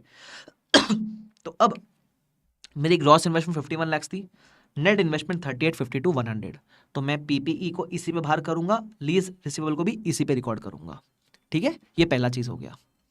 अब मैंने बाकी 3 कैलकुलेशन भी कर लिया। अब मुझे यहाँ कुछ सिखाना है, ये जो लीज रिसीवेबल है इस पे क्या बुक करना है? Interest income. तो बनाओ टेबल, दूसरी टेबल जो बनाते हैं अपन, ओपनिंग लिखा, जो डिस्काउंटिंग फैक्टर है उसी पे इंटरेस्ट इनकम बुक करो, बराबर। तीसरा कॉलम में रीपेमेंट का, फिर एक क्लोजिंग। तो अब ये इंटरेस्ट इनकम है अपने लिए, तो एंट्री क्या बनेगा? नॉमिनल अकाउंट बोलता है इनकम है तो क्रेडिट करो, बराबर। और अपन अक्रू कर रहे हैं तो असेट डेबिट करेंगे, तो हमने बोला asset account debit, that is lease receivable to interest income, बराबर। और फिर ये रीपेमेंट हम रिसीव करेंगे, इंस्टॉलमेंट का पैसा मिलेगा हमको, तो हमने बोला cash bank account debit to lease receivable. मतलब बेसिकली ये टेबल देखकर एंट्री मारनी है अपने को, ठीक है। ये हो गया, बस इतना ही तो करना है अपने को। तो इन दिस केस आप फर्स्ट डे पे ये एंट्री मारते हो, लीज रिसीवेबल टू पीपी, बाद में ईयर एंड पे इसके ऊपर इंटरेस्ट इनकम और रीपेमेंट आप रिसीव करते हो, दैट्स इट। और एक एंट्री एक्स्ट्रा मार सकते हो जो इंटरेस्ट को प्रॉफिट लॉस में ट्रांसफर करने की एंट्री है। अब आएगा अनअर्न्ड फाइनेंस इनकम का लॉजिक। आप जब ये फाइनेंस इनकम का टेबल बनाते हो ना, जितने भी 5 साल की इंटरेस्ट की इनकम है उसका टोटल निकालना, it will approximately match with your unearned finance income. थोड़ा बहुत डिफरेंस आएगा बिकॉज ऑफ राउंडिंग ऑफ, बाकी अप्रोक्सीमेटली मैच करेगा। तो बेसिकली अनअर्न्ड फाइनेंस इनकम क्या होता है? आपके 5 साल के इंटरेस्ट का टोटल, आपके 5 साल के इंटरेस्ट का टोटल, वो होता है अनअर्न्ड फाइनेंस इनकम, बराबर। तो अनअर्न्ड फाइनेंस इनकम आने वाले 5 सालों का जो इंटरेस्ट आप बुक करने वाले वो होता है। तो ये इसको आप आज बुक नहीं करते हो, ये सिर्फ हम डिस्क्लोजर पर्पस के कंप्यूट करते हैं। This is computed only for disclosure purpose. इसको आज बुक नहीं करना, ये बता रहा है कि लेसोर की फ्यूचर कितनी इनकम होने वाली है। AS 90 बोलता है आपको उसको कैलकुलेट करके डिस्क्लोज करना पड़ेगा। Is this clear to everyone? बस अब इसी चीज को बेहतर समझने के लिए हम एक क्वेश्चन भी देखेंगे विच इज इलस्ट्रेशन नंबर 2, ठीक है, विच इज इलस्ट्रेशन नंबर 2। आ जाओ फटाफट से। मैं exact same sequence of question में नहीं जा रहा हूं बिकॉज मैं कंसेप्ट उसके बाद क्वेश्चन ऐसा करवा रहा हूं, ठीक है। तो इसमें क्या हुआ देखो, फेयर वैल्यू ऑफ मशीन दी हुई है, बराबर, फिर lease term, lease rental, GRV, expected residual value दिया हुआ है, यूजीआरवी नहीं दिया है। तो रेसिडुअल वैल्यू 3 लाख है, जीआरवी 1.6 है, तो यूजीआरवी तो आप निकाल सकते हो ना 1.4 का। तो क्या बोलता है? A certain unearned finance income. अब बोला ही नहीं किसके बुक्स में, तो अनअर्न्ड फाइनेंस इनकम सिर्फ लेसोर के बुक्स में होता है, तो लेसोर का अकाउंटिंग पूछ रहा है। प्लस अगर अनअर्न्ड फाइनेंस इनकम पूछ रहा है तो बाय डिफॉल्ट फाइनेंस लीज ही होगा बिकॉज ऑपरेटिंग लीज में ये सब नहीं आता है। ठीक है। अब हम करें कैसे लेसर के बुक्स की अकाउंटिंग, तो बड़ी सिंपल है। सबसे पहले डे 1 की एंट्री पास करने का ट्राई करना। ये बेचारा लेसर क्या एंट्री पास करेगा, ये लेसर बोलेगा lease receivable account debit to PP, बराबर। क्या ये लोअर वोर करेगा क्या लेसर? नहीं नहीं नहीं नहीं नहीं सर, ये तो नेट इन्वेस्टमेंट बुक करेगा। अब नेट इन्वेस्टमेंट कैसे निकालते हैं? सबसे पहले वही प्रेजेंट वैल्यू निकालनी है आपको। किसकी प्रेजेंट वैल्यू? रेंटल्स की, जीआरवी और यूजीआरवी, ये सब की। ध्यान रखना जीआरवी यूजीआरवी लास्ट के कैश फ्लो में आता है, हाँ ठीक है। तो मैं निकालता हूँ, देखो इधर मैंने रेंटल्स लिखा, जीआरवी लिखा, यूजीआरवी लिखा। प्रेजेंट वैल्यू किए बिना जो टोटल है वो ग्रॉस इन्वेस्टमेंट है।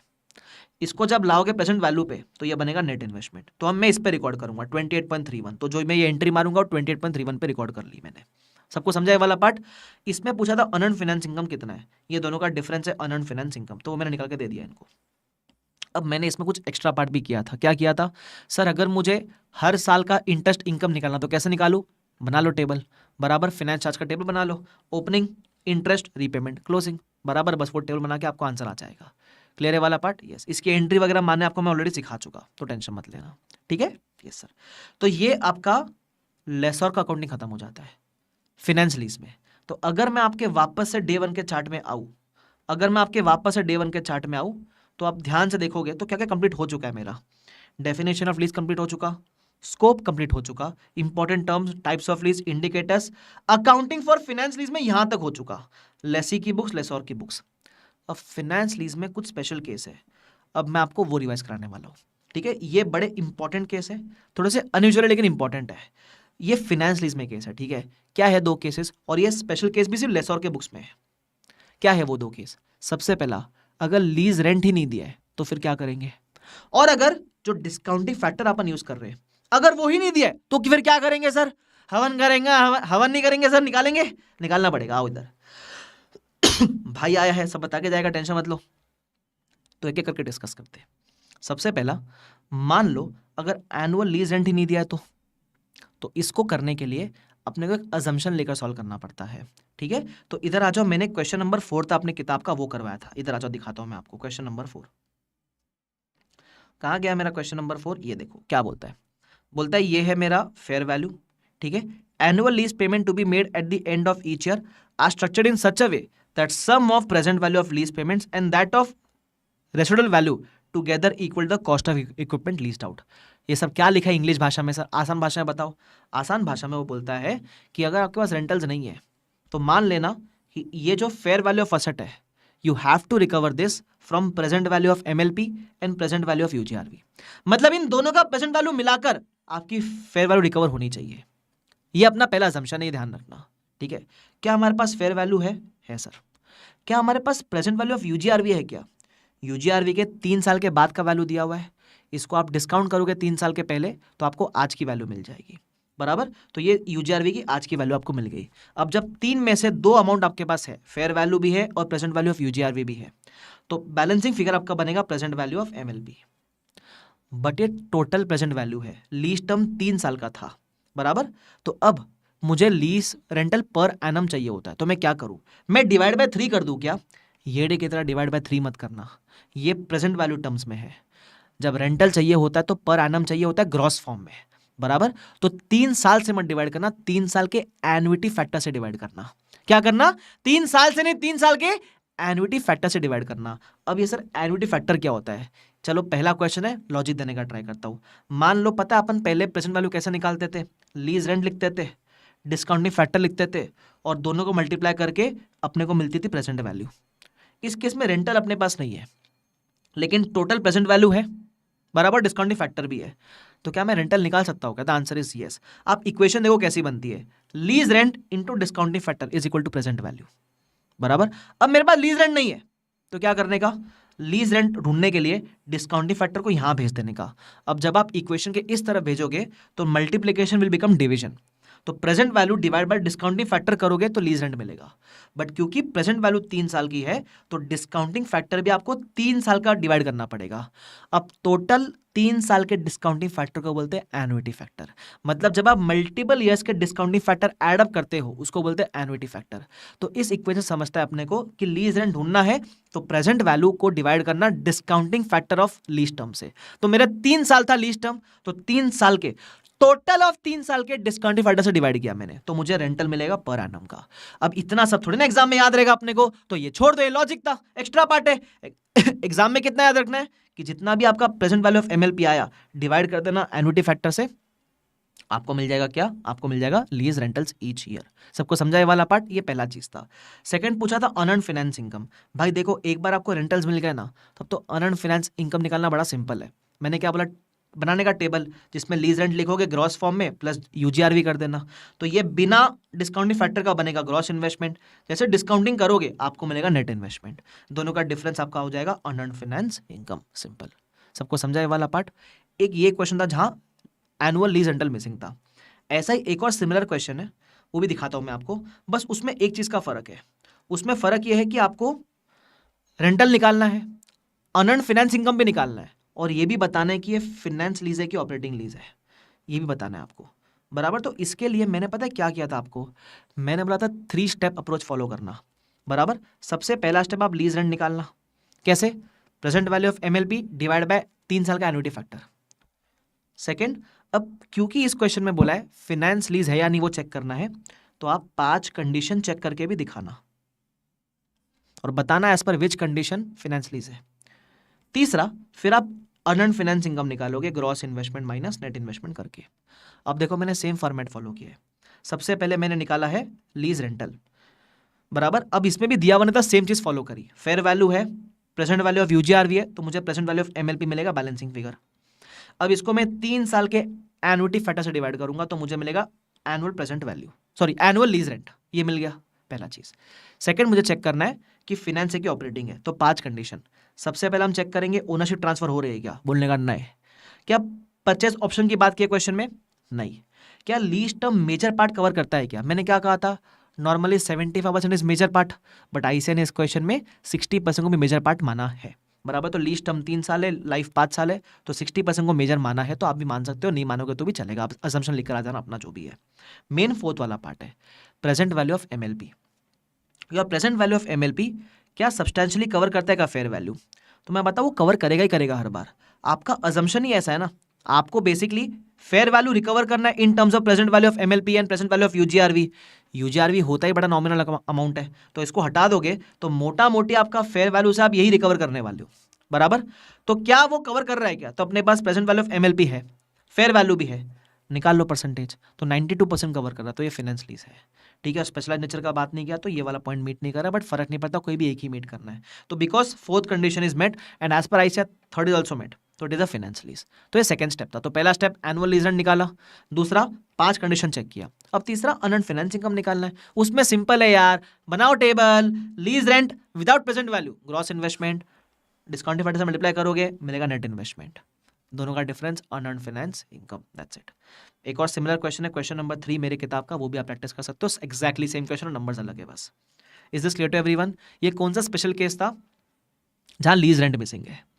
अब एक और स्पेशल केस जिधर इंटरेस्ट रेट ही मिसिंग है भाई साहब, इंटरेस्ट रेट ही नहीं है भाई, तो नॉर्मली ये इसका डिस्कशन आपके फाइनेंशियल मैनेजमेंट सब्जेक्ट में आता है, एफएम ग्रुप 2 है, नहीं चालू किया सर है, अरे थोड़ा बहुत तो पढ़ा होगा, नहीं पढ़ा कोई बात नहीं, तो वहाँ आता है, बट फिर भी मैं आपको डिस्कस करके दे देता हूँ इधर, ठीक है। तो ध्यान रखना, मैं जितना डिस्कशन करूँगा वो काम चलाओ डिस्कशन है, मैं डिटेल में नहीं जा रहा हूँ, क्योंकि यहाँ मैं उतना ही बात करूँगा जितना मुझे काम आने वाला है इस चैप्टर के लिए, ठीक है। चलो तो इंटरेस्ट रेट मिसिंग है तो क्या करना है, सबसे पहली बात, इसको क्या क्या नाम से बुलाते हैं, इसको IRR भी बुलाते हैं, बराबर, इसको इंटरेस्ट रेट इम्प्लिसिट भी बुलाते हैं, इसको डिस्काउंटिंग फैक्टर भी बुलाते हैं, ठीक है। अब ये निकालने के लिए एक अजम्पशन लेना पड़ता है, आपको मानना पड़ेगा कि मुझे एक ऐसा रेट चाहिए जिधर मेरा जो डे 1 का कॉस्ट या फेयर वैल्यू है that should be equal to the present value of lease rentals and present value of UGRV. इसका मतलब क्या है सर, आसान भाषा में समझाओ, एग्जांपल ले लेते हैं। मान लो ये एनुअल लीज रेंटल है 1 लाख पर एनम, ठीक है, लीज टर्म 5 साल, जीआरवी यूजीआरवी दे रखा है, फेयर वैल्यू दे रखा है 4,20,000। अब मेरा डे 1 का ये वैल्यू है, ठीक है, मेरे ये रहे फ्यूचर के कैश फ्लोस 1 लाख 1 लाख 1 लाख 1 लाख और 1 lakh plus this UGRV and GRV. अब मुझे इनको, इन सारे कैश फ्लोस को एक ऐसे रेट से डिस्काउंट करना है कि इनकी प्रेजेंट वैल्यू 420 आनी चाहिए।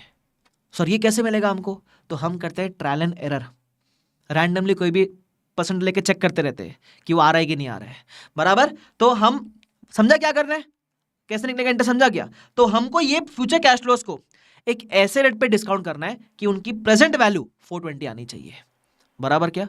तो अब मैं करूंगा ट्रायल एंड एरर।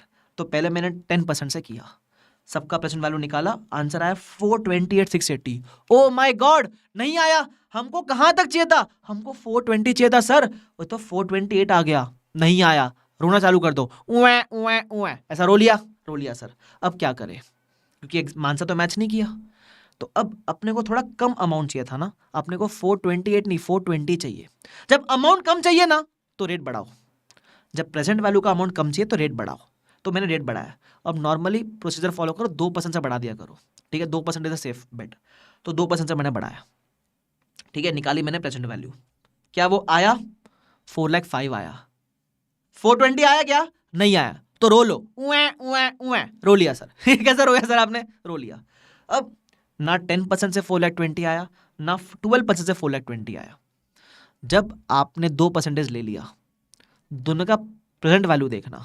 अब अगर एक प्रेजेंट वैल्यू 420 के ऊपर आ रहा है और एक प्रेजेंट वैल्यू 420 के नीचे आ रहा है, मतलब रेट इन दोनों के बीच में है। तो जब ऐसा केस हो जाए तो फिर बार बार मत करते बैठो, you can do a technique known as interpolation. यहां मैंने इसको याद करवाया है, लॉजिक वगैरह एफए में मिल जाएगा। इंटरपोलेशन कब कर पाओगे, जब एक प्रेजेंट वैल्यू 420 से ज्यादा आई है और एक प्रेजेंट वैल्यू 420 से कम आया है। कैसे करोगे, सिंपल है, जो भी छोटा रेट है पहले वो लेना। तो 10 और 12 में छोटा रेट क्या था, 10% था, वो लिया। अब इस 10% का जो भी आंसर था वो न्यूमरेटर और डिनोमिनेटर दोनों जगह लिखना। लिख लिया सर, ठीक है। फिर लिखना माइनस माइनस। अब न्यूमरेटर में किससे माइनस करना, जहां तक हमको पहुंचना था, हमको 420 तक पहुंचना था, उससे माइनस किया। डिनोमिनेटर में किससे माइनस किया, वो दूसरे परसेंटेज का आंसर, और फिर मल्टीप्लाई कर देना दोनों परसेंटेज के डिफरेंस से।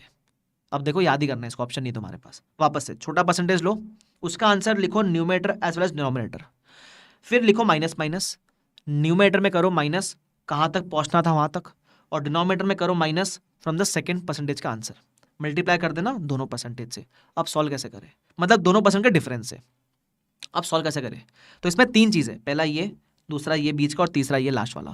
पहले आप बीच वाले को सॉल्व करना। ऐसा क्यों, बचपन का maths, BODMAS, brackets open, divide, multiply, addition, subtract. तो पहले आप ये सॉल्व करोगे, बराबर। तो पहले मैंने बीच वाले को सॉल्व किया, मेरा आंसर आया 0.380, ठीक है। फिर अब आप इसको मल्टीप्लाई करना, मतलब पहले सॉल्व इसको करना फिर इससे मल्टीप्लाई करना। अब मल्टीप्लाई जब करोगे तो 12 माइनस 10 2% आएगा। तो जब मल्टीप्लाई करोगे तो ऐसा करना, 0.380 इंटू 2%, मत दबाना, 0.380 इंटू 2 करके छोड़ देना, बस इंटू 2 करना, परसेंट मत दबाना। तो आपको आएगा 0.76, बराबर। फिर कर देना +10, मतलब प्लस सबसे लास्ट में करना। तो यहां भी परसेंट मत दबाना, बस +10 कर देना, तो आपको आएगी रेट 10.76। तो मैंने लिख के भी दिया है, पहले आप डिवाइड वाला सॉल्व करोगे, सेकंड मल्टीप्लाई करोगे, don't press percentage, third add करोगे, यहां भी डोंट प्रेस परसेंटेज, तो आपको आंसर आ जाएगा, बराबर। यस, तो ये आपका इंटरपोलेशन होता है। इसी को समझाने के लिए मैंने एक और एग्जाम्पल लिया था, ये आप प्रैक्टिस कर सकते हो। सिमिलरली एक अपन ने आईसीआई वाला क्वेश्चन भी किया था, ये मैं आपको दिखाता हूँ। इसमें थोड़ा मैंने एक नया पार्ट भी डिस्कस किया था, सुनना, वो मेरे सॉल्व एग्जाम्पल में आपको मिल जाएगा, ठीक है। पहला, इसमें ये सब डेटा दे रखा है कि रेंटल्स कितने आपके 50, अरे फिर बंद हो गया, मैंने कहा ना बीच में बंद हो जाता है, ये झेल नहीं पाता बेचारा इतना लोड। तुम सब मुझे मिलकर आईपैड गिफ्ट कर दो, ठीक है। सर कैसी बातें कर रहे हो सर। यहाँ ये रहा, रेंटल्स है 50, lease term 5 years, GRV 25, UGRV 15, fair value 2 lakh. हमको क्या करना है, ये सारे हैं फ्यूचर कैश फ्लोस, इनको ऐसे वैल्यू पे डिस्काउंट करो कि आपका प्रेजेंट वैल्यू 2 लाख आना चाहिए। यही मोटिव है ना कि आपका प्रेजेंट वैल्यू 2 लाख आना चाहिए, बराबर। बस हम वही करेंगे इसमें। तो अब इसको भी मैंने सॉल्व करके दिखाया था, आपको दिखा रहा हूं मैं, यहां ध्यान देना भाई।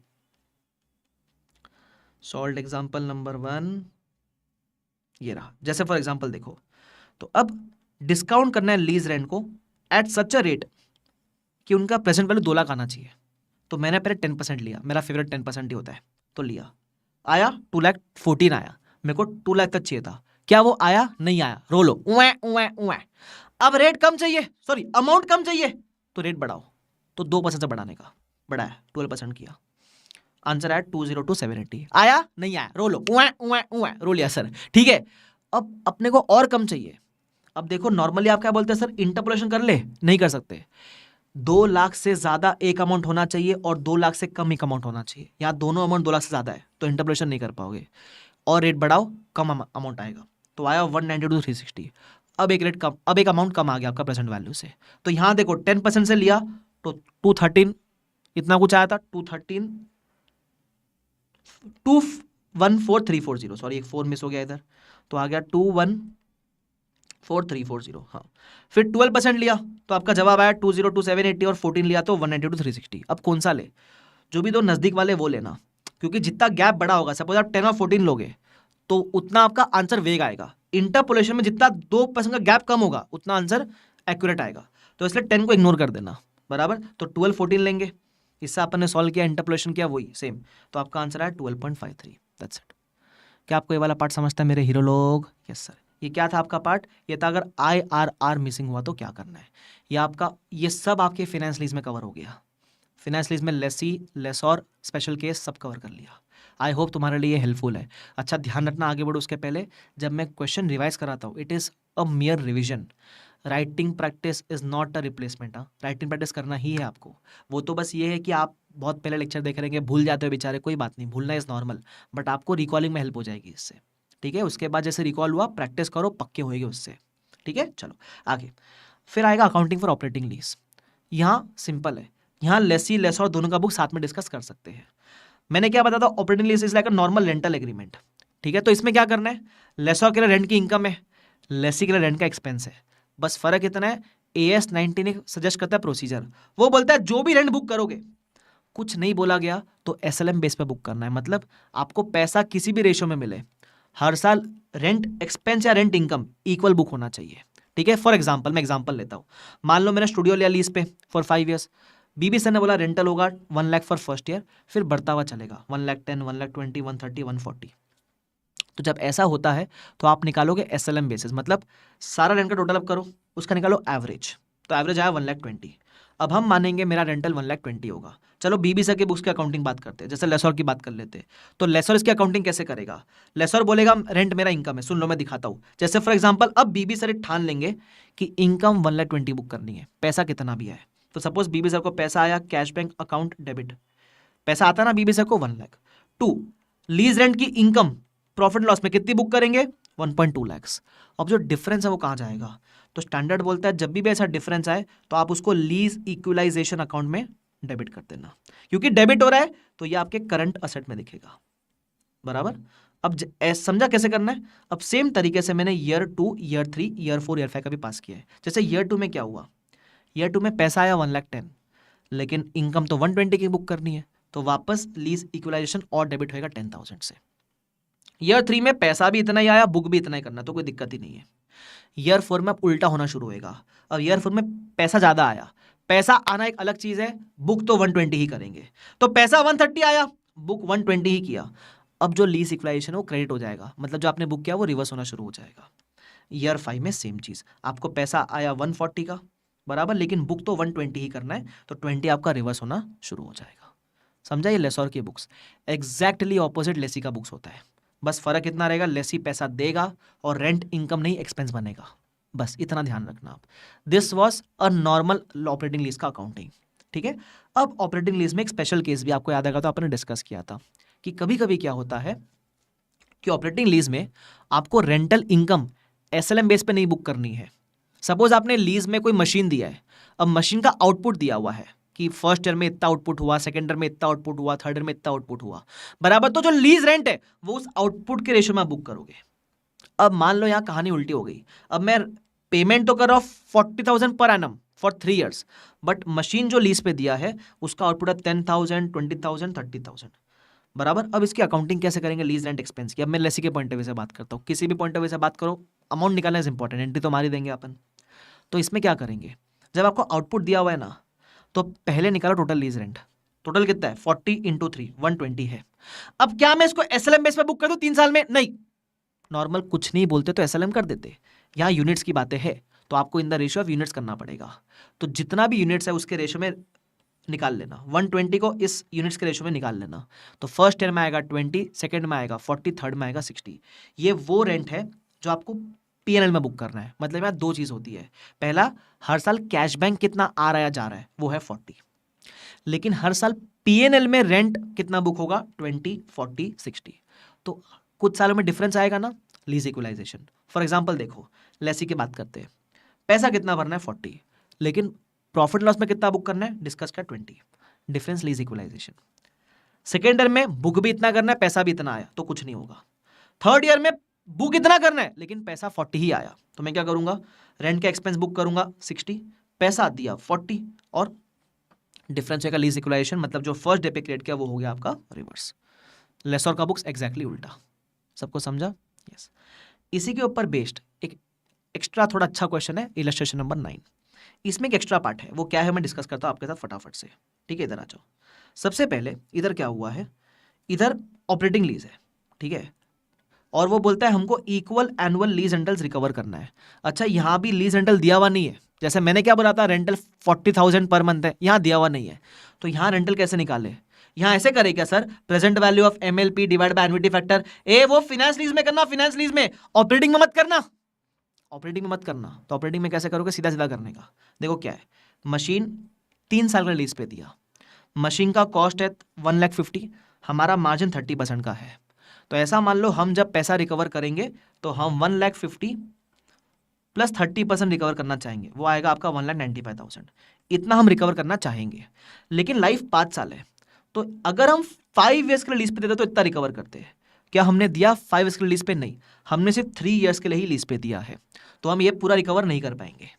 तो सर क्या करें, इंटू 3/5 करते, 3/5 नॉर्मली आप ये कर देते हैं, लेकिन यहाँ आउटपुट दिया हुआ है, आउटपुट दिया हुआ है, तो हम कितना रिकवर करेंगे वो आउटपुट के रेशो पे डिपेंड करेगा। मैं दिखाता हूँ। फॉर एग्जांपल अब हमने क्या किया, कॉस्ट निकाली, मार्जिन ऐड किया 1,95,000, मैंने बोला life of the asset is 5 years but we are giving on lease only for 3 years, तो proportionate rent will be recovered. Output of each year is also given, therefore we will use the output to calculate the annual lease rental. तो मान लो ये 1,95,000 तब recover करते जब पूरे 5 साल के लीज पे दिया होता। अब 5 साल का आउटपुट है 3 लाख, उसमें से पहले 3 साल का आउटपुट से 1,50,000 है, बराबर। तो मैंने बोला 1,95,000 इंटू जितना 3 साल का आउटपुट है वो डिवाइड बाय टोटल आउटपुट, बस इतना ही पैसा हम रिकवर करेंगे 97,500। अब ये 3 साल का रेंटल हो गया। क्वेश्चन में बोला गया है हम जब पैसा रिसीव करेंगे तो इक्वल रेंटल रिसीव करेंगे, तो हम हर साल में रेंटल कितना रिसीव करेंगे 32,500। ये कितना इनकम बुक करना है वो नहीं है, ये आपको हर साल कितना पैसा आएगा वो है, ठीक है।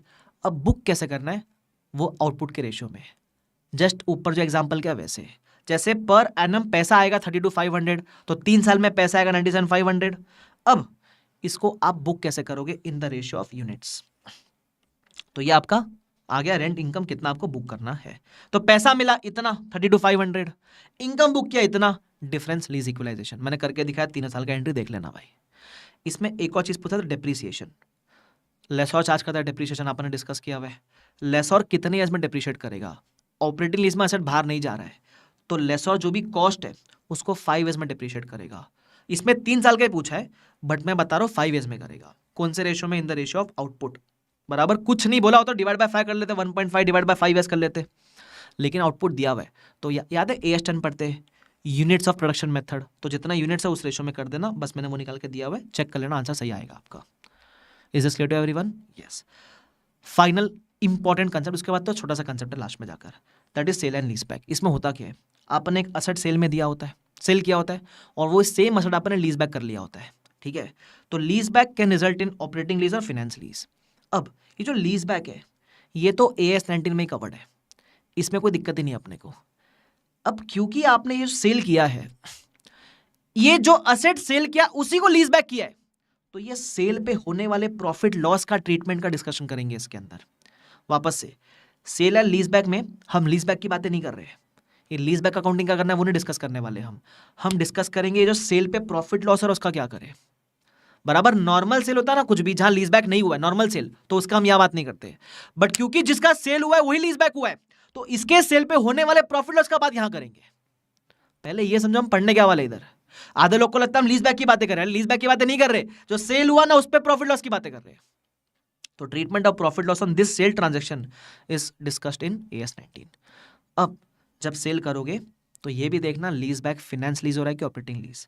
मालूम पड़ा sale done and lease back results in finance lease. तो उस केस में जो सेल पे प्रॉफिट लॉस हुआ है क्या करना है उसको आप एमोटाइज करोगे ओवर द लीज टर्म। जैसे फिनेंस लीज पे आपने लिया 5 साल के लिए और सपोज प्रॉफिट आपको हुआ है 50 रुपए का, तो ये 50 रुपये आप 5 साल में हौले हौले 10 करके बुक करोगे। आप फर्स्ट डे पे सारा प्रॉफिट बुक नहीं कर सकते, ठीक है। इस पे एग्जाम में क्वेश्चन ज़्यादा नहीं आता है, बट पढ़ के रख लेना, एमसीक्यू में काम आ सकता है। दूसरा है सेल किया और जो लीज बैक हुआ है वो ऑपरेटिंग लीज में हुआ है, ये इंपॉर्टेंट है। वापस से सेल किया और जो लीज बैक हुआ है वो ऑपरेटिंग लीज में हुआ है। तो इस केस में जो सेल पे प्रॉफिट लॉस हो उसका क्या करना है, तो 3 केस है। पहला, जो आपने बेचा है, जो आपने सेल किया था, that sale price is equal to fair value, मतलब आपने मार्केट वैल्यू पे ही बेचा, तो जो प्रॉफिट लॉस होता है यू कैन बुक इमीडिएटली। पहले कंसेप्ट सुन लो, फिर इसको टेस्ट करवाऊंगा with help of some examples. बराबर, तो अगर सेल किया है और profit sale price is equal to fair value, तो profit loss you can book immediately. अच्छा, सेल किया है और फेयर वैल्यू से नीचे बेचा है, sale price less than fair value, तो उस केस में क्या करना है, कोई बात नहीं, profit loss you can book immediately. बस इसमें एक एक्सेप्शन है, अगर सेकेंड केस में लॉस आ जाता है तो आपको चेक करना है कि सपोज आपको जो लॉस आया है क्या वो लीज बैक में कंपेंसेट हुआ है क्या। फॉर एग्जाम्पल, जब मैंने बीबी सर को असेट बेचा तो मुझे 10 रुपये का लॉस आ गया, अब मैं रो लिया बीबी सर के सामने, बीबी सर 10 का लॉस हो गया, तो सर ने बोला कोई बात नहीं, उतना रेंटल कम दे देना। तो अगर ऐसा लॉस फ्यूचर रेंटल में कंपेंसेट हो रहा है तो फिर आप लॉस आज नहीं बुक करोगे, आप लॉस को डिफर करोगे ओवर द लीज टर्म, मतलब हौले हौले बुक करने का फिर लॉस को। तीसरा and the most important case, if cell price is more than fair value, इसको मैं बोलता हूं चीटिंग। आपने चीटिंग कर ली, चीटिंग। बराबर, cell price is more than fair value में चीटिंग क्यों बोलते हैं? देखो, फेयर वैल्यू जितने प्राइस पे बेचा समझ में आता है, फेयर वैल्यू से कम प्राइस में बेचा समझ में आता है, मजबूरी रही होगी सस्ते में बेच दिया। फेयर वैल्यू से ऊपर कैसे बेच दिया भाई, फेयर वैल्यू से ऊपर कैसे बिक गया तुम्हारा? बराबर, चीटिंग है ना, पक्का। तो इस केस में हम क्या करते हैं, सपोज अब मैं आपको एग्जांपल देता हूं, मान लो मेरी WDV है, WDV बुक वैल्यू 100 रुपया है, ठीक है, इसकी फेयर वैल्यू थी 150 और आपने बेचा 180 में, ठीक है, चीटिंग हुई कि नहीं हुई? फेयर वैल्यू के ऊपर बेच दिया तो चीटिंग तो हो गई सर।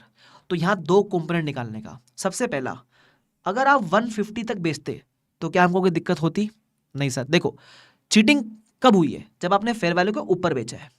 अगर आप फेयर वैल्यू तक बेचते तो कोई दिक्कत थी हमको? नहीं सर। तो इसमें पहला कैलकुलेशन करने का, फेयर वैल्यू माइनस WDV, इससे हमको कोई दिक्कत ही नहीं है, ये आप बुक करोगे इमीडिएटली। मैंने यही बोला, देखो, फेयर वैल्यू माइनस WDV, इससे हमको तो दिक्कत नहीं होगी भी, ये जो प्रॉफिट लॉस रहेगा you can book immediately. Second, जो आपने फेयर वैल्यू के ऊपर बेचा वो हमारी चीटिंग है, तो selling price minus fair value, ये जो आपने ऊपर बेचा है ना, ये चीटिंग है। ये 30 का जो गेन है, selling price minus fair value, ये आप डिफर करके बुक करोगे, डिफर मतलब आज नहीं बुक करेंगे, over the lease term book करेंगे, हौले हौले करके, ठीक है। ध्यान रखना, ये जो 2 शॉर्टकट आपको मैंने दिया है, ये शॉर्टकट है, ठीक है, कि कितना इमीडिएटली बुक करना है और कितना डिफर करना है, ठीक है। अब ये जो 2 कैलकुलेशन है ये सिर्फ केस 3 में करना, चीटिंग वाले केस में। केस 1 एंड 2 में आप नहीं करोगे। केस 1 एंड 2 में अगर प्रॉफिट लॉस आया, बोलना बुक इमीडिएटली। बस केस 2 में वो लॉस आया ना, तो ये ज्ञान लिख कर आ जाना। अगर केस 3 होता है तो फिर आप ये 2 कैलकुलेशन करोगे। अब इसके लिए मैं आपको एग्जांपल देता हूं। चलो, हमेशा क्वेश्चन में 3 चीज दी होगी, WDV दिया रहेगा, सेलिंग प्राइस दिया रहेगा, फेयर वैल्यू दिया रहेगा। मान लो मेरा WDV 100 रुपया, ये कांस्टेंट रख लिया मैंने।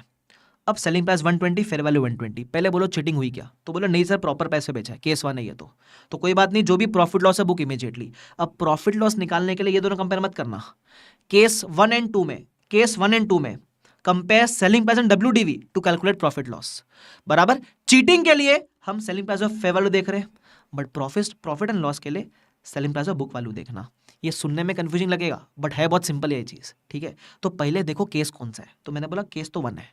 अब केस 1 है ना, तो सब भूल जाओ, सिर्फ देखो प्रॉफिट कितना हुआ है। 100 रुपये का असेट था, 120 में बेचा, 20 का प्रॉफिट है, बुक इमीडिएटली।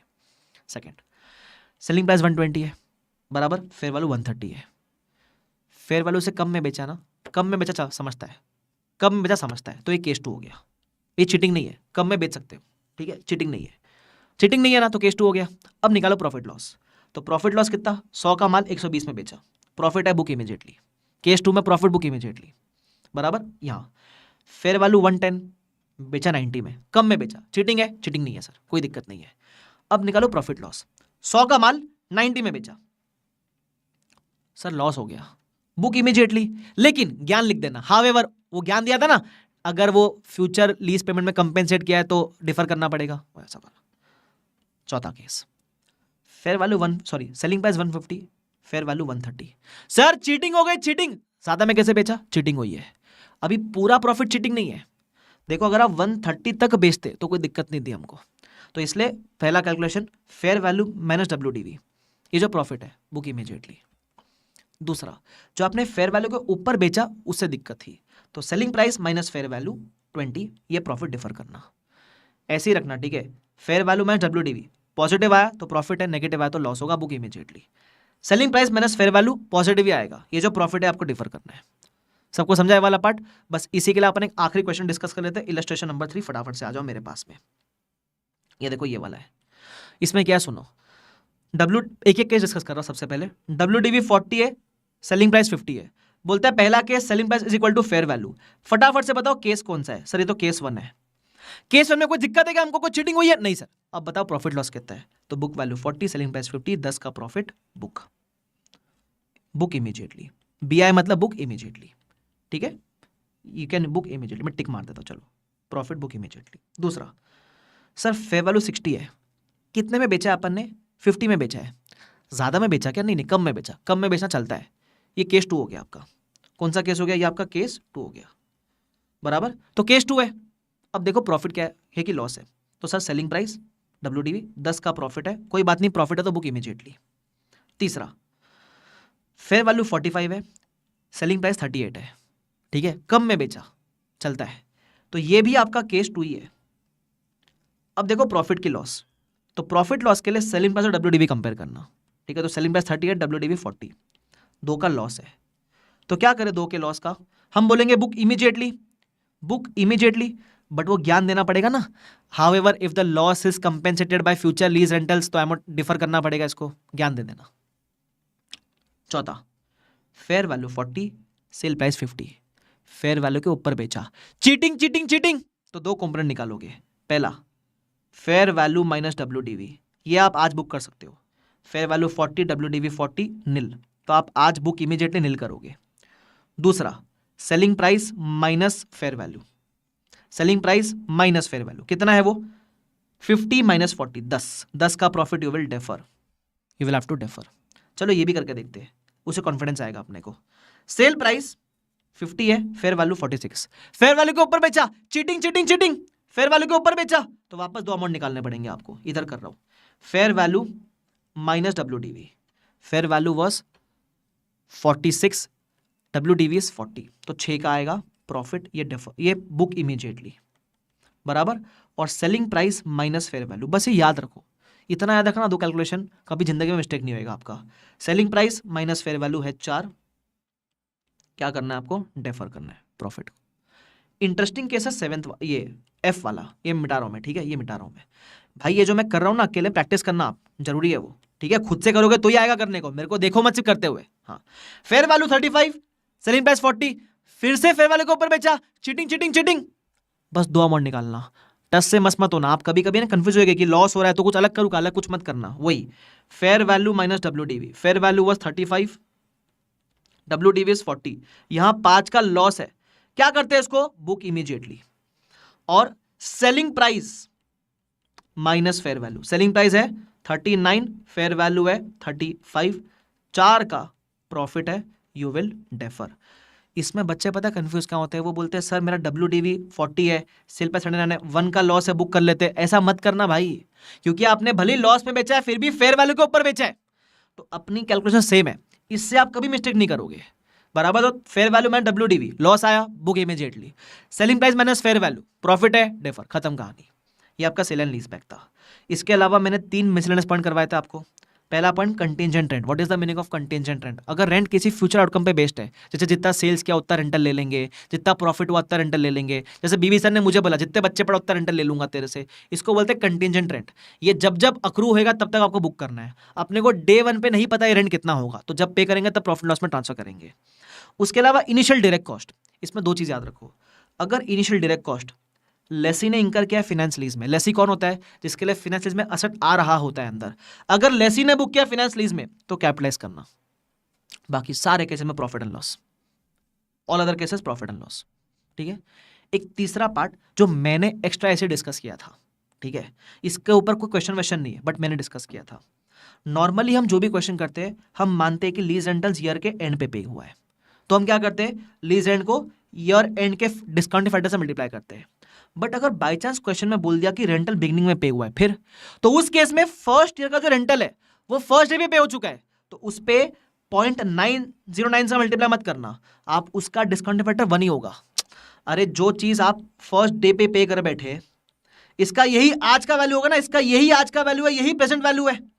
देखो जो चीज आप ईयर के एंड पे करते हो उसका प्रेजेंट वैल्यू निकालने के लिए मल्टीप्लाई करते हैं, बट जो चीज पे आपने आज कर दी है उसका डिस्काउंटिंग फैक्टर 1 ही होगा, बराबर। और जब आप ईयर के बिगनिंग में पे कर रहे हो ना, तो सारे डिस्काउंटिंग फैक्टर एक एक साल ऊपर चले जाएंगे। मतलब ईयर 2 के पेमेंट पे आप फर्स्ट ईयर का फैक्टर लगाना, ईयर 3 के पेमेंट पे आप सेकंड ईयर का फैक्टर लगाना। सर ऐसा क्यों? क्योंकि सेकंड ईयर के बिगनिंग में पे करना is as good as year 1 के एंड पे करना, थर्ड ईयर के बिगनिंग में पे करना is as good as second year के एंड पे करना। ये एक्स्ट्रा पार्ट है, कल को क्वेश्चन घुमा के पूछा ऐसा तो ध्यान रखना बस, बाकी कुछ नहीं। This chapter is over with एकदम डिटेल्ड रिवीजन। मैंने जानबूझ के इसका रिवीजन हौले हौले स्लो करवाया है। कोई पार्ट देखने के बाद भी नहीं समझ रहा, रिकॉल नहीं हो रहा, उतने पार्ट का रिवीजन 1 बार 2 बार 3 बार सुनो, अपने आप समझ जाएगा, बहुत ईजी है। ठीक है, तो अगर आपने यहाँ तक देखा है तो एक कमेंट जरूर करके जाना कि आपको कैसा लगा रिवीजन। ठीक है, आपके लिए एक कमेंट होगा, मेरे लिए वो मोटिवेशन फैक्टर है। ओके, तो I hope this was helpful. Again notes Telegram पे डाल दूंगा, एंजॉय कर लेना, देख लेना भाई। ओके, तो शुक्रिया everyone, thank you so much, bye bye everyone, take care, see you all, bye.